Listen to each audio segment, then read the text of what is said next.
What do you do at the winery? I just work in the tasting room. Well, tasting room is not really a thing anymore because it's all outdoor seating. So, no, I kind of I get to hang out with people and talk about wine. Do you know a lot about wine? Yes. Like what? Like what? Yeah, like tell me about wine. I know nothing about wine. I just know that like there's a couple red wines that I like. There's this one thing, I don't know if the brand's called Zinfandel or the type of wine is called Zinfandel. Is Zinfandel a brand or a type? It's a grape. It's a grape? So okay. I'm going to preface this as saying that I feel like I know a lot about wine, but that's relative because the more I learn about wine, the more I understand how much I don't know about it. It's one of those things that's just, there's so much complexity and so much subtlety to it that I love learning about it. I love talking to people that know way more than I do about it, but I've definitely learned a lot. I like the journey of understanding. But to answer your question, Zinfandel, it's a grape. When you have like a bottle of wine, it can be a little confusing, but generally when you have something like that, it's gonna be labeled with what grape it comes from. And so there's a massive amount of grape varieties out there.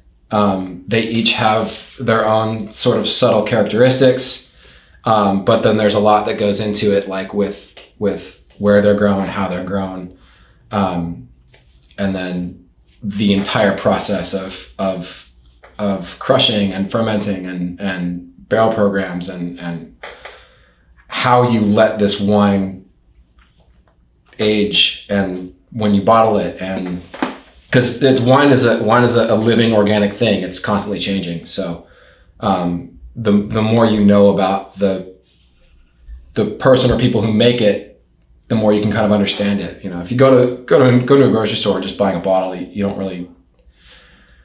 There's only so much info you're able to have, and it's whatever they end up putting on the bottle. Yeah. You've been here for a while, the winery? No, I worked at a winery, I think when you were a sophomore. Okay. And I ended up at the winery that I'm at right now, Grey Wolf, which is my hat. I ended up there because when I was with the winery that I worked at when I knew you, when you were in high school, I would always send people to this winery because it's like my favorite. I was like a wine club member there like 10 years ago.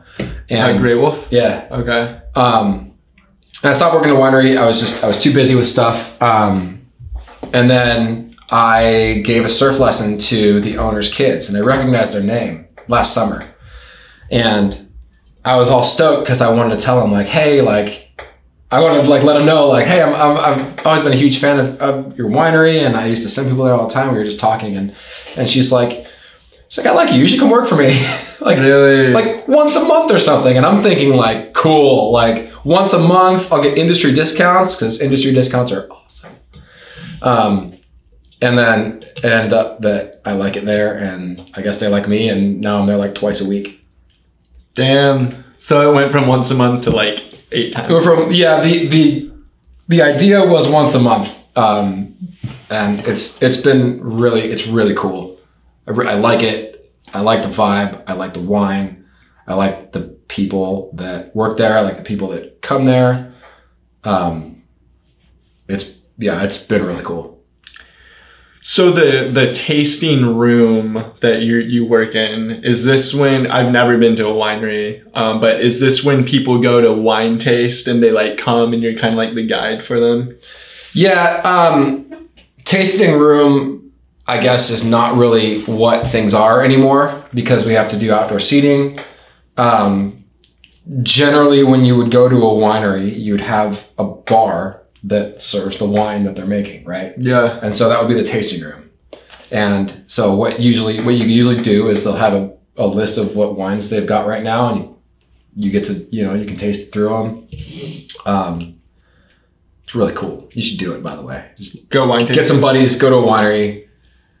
Claiborne Churchill's out there. They're awesome. Or Grey Wolf. But with COVID stuff, we've had to like move things outdoors. We have a commercial kitchen. We got a commercial kitchen license before all the shutdowns, which was nice. So now we're at the point where we're just sitting people outdoors. They get to hang out outside. I get to bring them wine. We chat about stuff. It's fun. I'm liking where this conversation's headed. You probably deal with a lot of like wine snobby like people, right? Or no? So do people ever tell you, no, like this is the correct answer? Nobody tells me that at the winery. Okay. Or they haven't yet. I mean, I've been around long enough to know how to deal with snobs. Yeah. I don't think I give off the vibe of being a wine snob, even though I think like we can all sort of like picture what that attitude is. Yeah. And you can be a snob about anything. Like there's coffee snobs or beer snobs. Yeah, for real. Like, for real. I'm not drinking this shit, you know? Yeah. I don't know. In my own experience, I like to just try to enjoy everything for what it is. I like to have the attitude of like, just find something positive and find a way to enjoy it because you're just going to be happier that way. For real. But I don't know. I think there's something about just being authentic when you just greet people and just setting the tone of like, hey, we're just here to chill, you know, and I think that helps. It helps not have to have that like ego flexing thing going on. Because I think that's where it ends up when someone tells you what you should be experiencing and you're not experiencing that, then there's like, that's when stuff goes weird. What's a commercial kitchen? So a commercial kitchen is a restaurant. Okay. Basically. So we're able to refrigerators, stoves, the whole deal. Full kitchen. Okay. We have a food menu. We can I don't know the specific legal stuff with that, but we are technically a restaurant and a winery because we have a commercial kitchen license. Yeah. And I don't really know. Beyond that, I'm not really sure what that means. Yeah. Are you like you work in the tasting room? Are you in like a full on suit and tie, or like what do you wear? I wear this. You wear that? Yeah. How do they know you work there?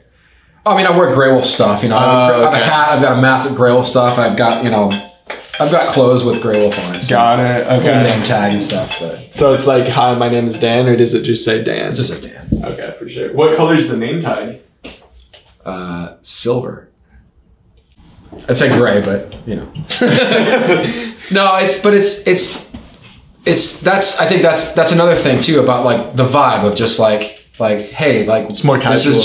This is just like a like rustic backyard. It's gonna hang out and drink wine.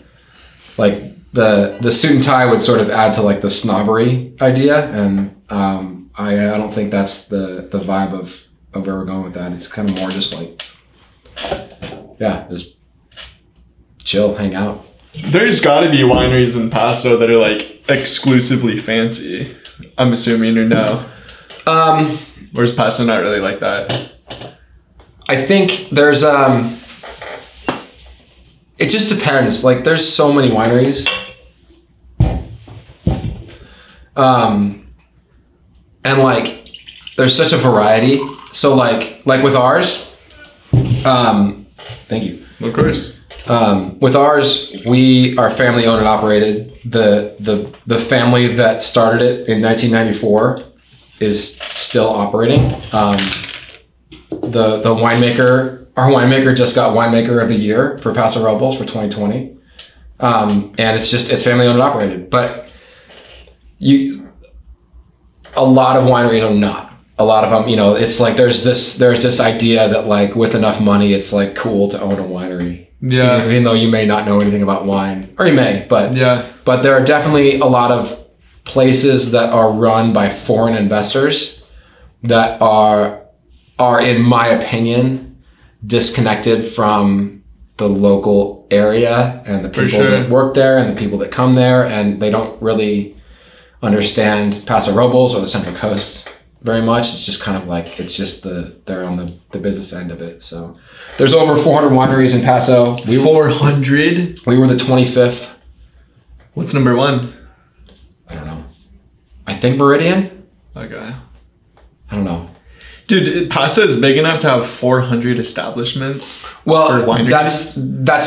that's people, and I that's a rough guess. Okay. That's people commercially making wine. Got it. So it could be somebody who's just making wine in their garage and has a little shop, which is one of my favorite wineries. One of my favorite wineries in Cambria. It's called Black Hand. It's a retired dentist. He makes wine in his garage. I think it's in his garage. He might have a facility, but he makes wine and he ages it for like way longer than anybody else because he doesn't like anyone else's wine. And so he just wanted to make his own because he doesn't like anyone else's. So does it taste good? He makes his own. It's awesome. It's not cheap, but it's awesome. Highly recommend Black Hand. Black Hand. In Cambria. Yeah. How much does it cost to go wine tasting at Grey Wolf? It's a lot. It's a lot of money. Yeah, it's a lot. It's gone up, and it's gone up mostly because of we're not just like, it's not. It used to be, hey, show up, come up to the bar, come hang out in a room, like come get some wine, try it, hang out, come get some more. And so it was much more casual, and now we're having to sit outside. We have to space people out. We have to slot people in for time, for like a certain amount of time. Yeah. It takes longer now because of that whole process. So the cost, the amount of income has dropped because it's not just, you can't just show up now and pay $10 and hang out and drink some wine. So like, but most of the business of wineries, again, this is just my limited knowledge of the business side of it because I don't really know the business side of it. But a lot of it comes from wine club members. And that's just a matter of like, it's basically like if you think of a wine yearly subscription. So like, you like a winery, you like their wine, you buy a few bottles a few times a year, and then you get free tasting and discounts and all that stuff. So that's just a way of having, it's basically a subscription, repeat customers. That's kind of where I would try to direct people to, because that's what's going to sustain us. Having regular customers that are invested and happy with the place. Yeah. But as far as going out and trying it, I'm a big fan of trying new stuff. I love trying wine. I love trying like spirits. I would love just like going to a brewery or a distillery or a winery and just like with no expectation and just like, I want to try what you guys make, because something there is going to be, it's going to be made by, hopefully it's made by somebody who is like invested in the success of what they make. Yeah. And it's cool to like just be able to like, restaurants too, same thing with food. When you have good restaurants where you have a chef that is like their creative outlet is poured into this for other people. Like, I don't know, I love that stuff. When it's non-COVID, how many people can come to Grey Wolf, sit down with their family and stuff? Is it like a big venue where like a couple hundred people can show up, or is it like 50 people?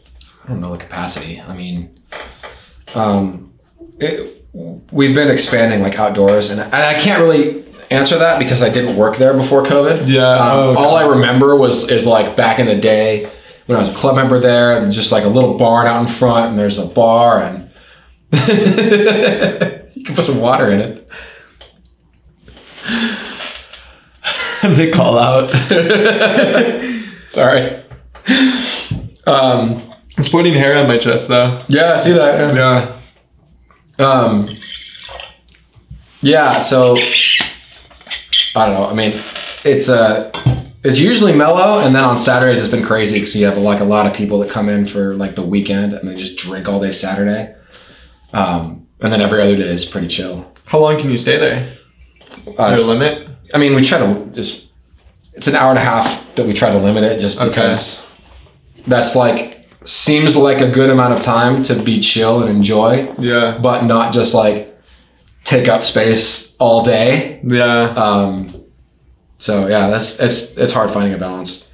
So when someone pays for like a day pass and they come to you guys for an hour and a half, how many drinks of wine, like you're going over to them with like bottles of wine, how many free glasses are they getting? Well, they're not getting free. If they're not a member, that they have to pay for it. Right? Per glass? You usually pay for a tasting. So like we'll have like a little menu. There's like the wines that we're serving, and so you can go and like pay whatever their fee is.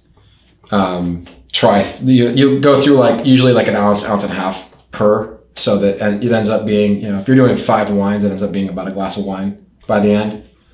But you get to try everything on there, and then it's like a matter of like if you like something and want to just chill, you can like have people buy bottles. And I had a group that just brought out a bunch of cards, and they were just like, they're all just playing cards. Yeah. And split a bottle, and like it's cool. It's cool to like be able to work in a place that people go to by choice to have fun and hang out. What is it? So are there like weekends that people set aside and they meet up with a ton of friends, and then they hit like 10 different wineries in a day, and that's like 10 glasses of wine in one day, and like people get like it's like let's get faded and have a good Saturday event? Is that a thing, or have I been thinking of wine tasting wrong this whole time? Yeah. We definitely get some people that are like, that have a lot. We're supposed to be able to cut people off at a certain point, which happens sometimes. But have you ever had be the person that cuts someone off? Oh yeah. They get pissed at you? Yeah. What's happened? I don't know. How do you judge it? That's your discretion. Like, how do you judge it? You know when somebody's faded, just wildly drunk, just like, if they're standing, they're like, can't stand up, or just slurring words, or just like definitely had too much. After COVID's over and you're still working there, I'm down to like come say what up. Yeah, and like cool. Taste some wine, maybe buy a bottle or something. That'd be awesome. How much does it cost to get like a day pass and come taste a wine? Well, for you, it would be free. Are you serious? Yeah. How? You're my friend, so. Are you serious? Show up. No way. Some wine. But damn, okay. Yeah, usually it's like right now it's $30. Okay. For a tasting. And that's pretty much one glass of wine. Which is a lot. So you'd go through some wines, and yeah, it ends up being about a glass. So like, but some people will just buy a bottle, some people will just buy a glass of something, or whatever. We have food too, but mostly just hanging out. I get to talk about wine, which is nice because I like talking about wine. Why did you even want to go into wine? There are 2 things that I love about the Central Coast, and the reason why I'm here, and it's the ocean and wine.